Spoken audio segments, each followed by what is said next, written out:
balconies. And all of these shapes came out of people's heads. It's wild. It's architecture. Build by the science guy. Science rules. Build by the science guy. Inertia is a property of matter.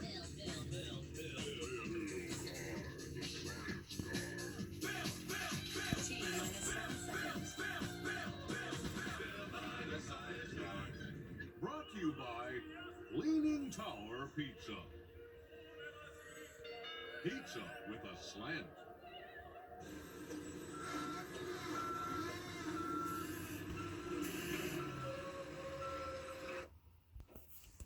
I'm John Ball Jones.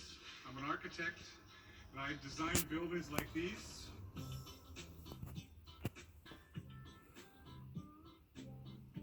For clients like this.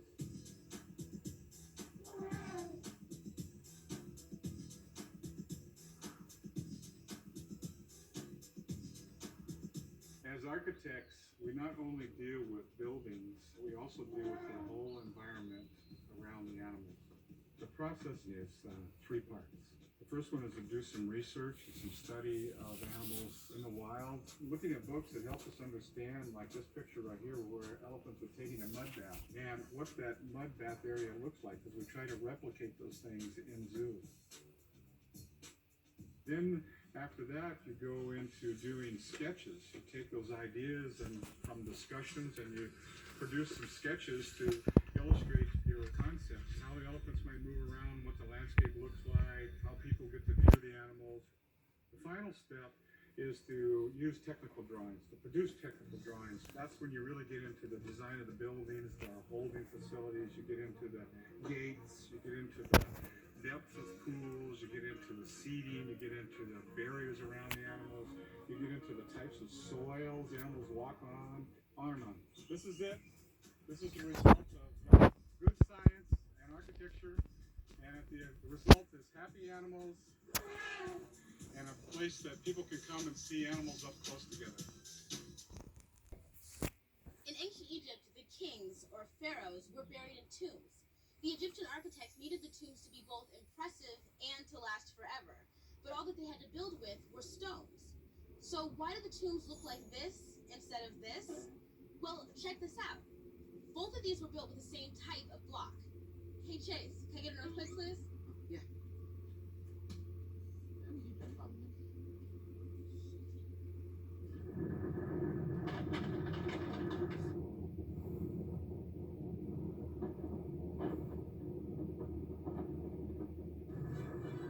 See, the architects realized that in order to make a tall structure out of stone that wouldn't fall over, they would have to build it in a shape like this. In the end, we get pyramids fit for kings. Hey, Michael, tell me, what is the ratio of the circumference of a circle to its diameter? Pi. Oh, really? Oh, that's okay.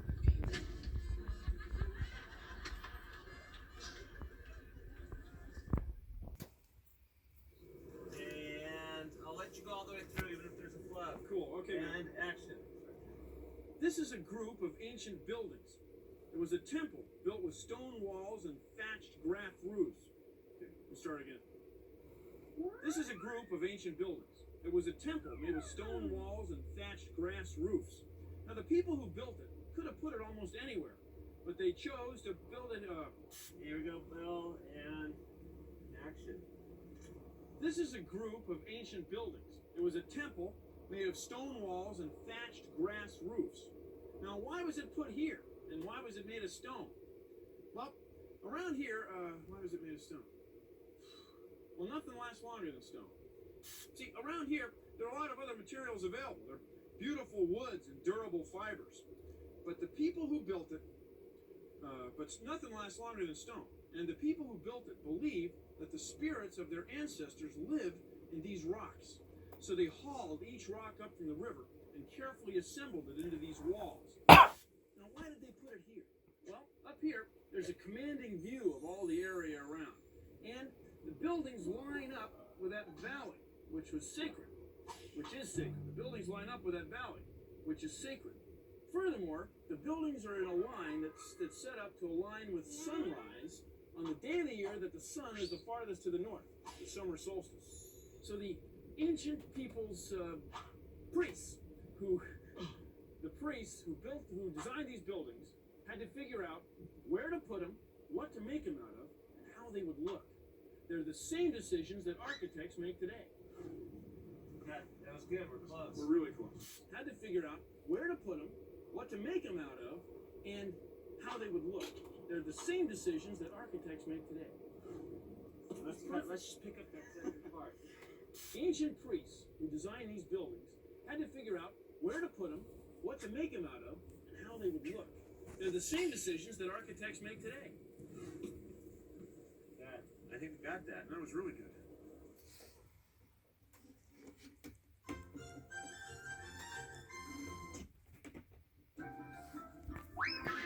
This is cool.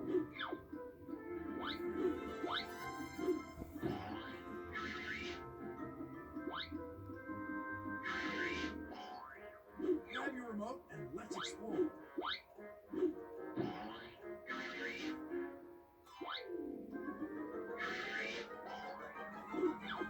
This is awesome.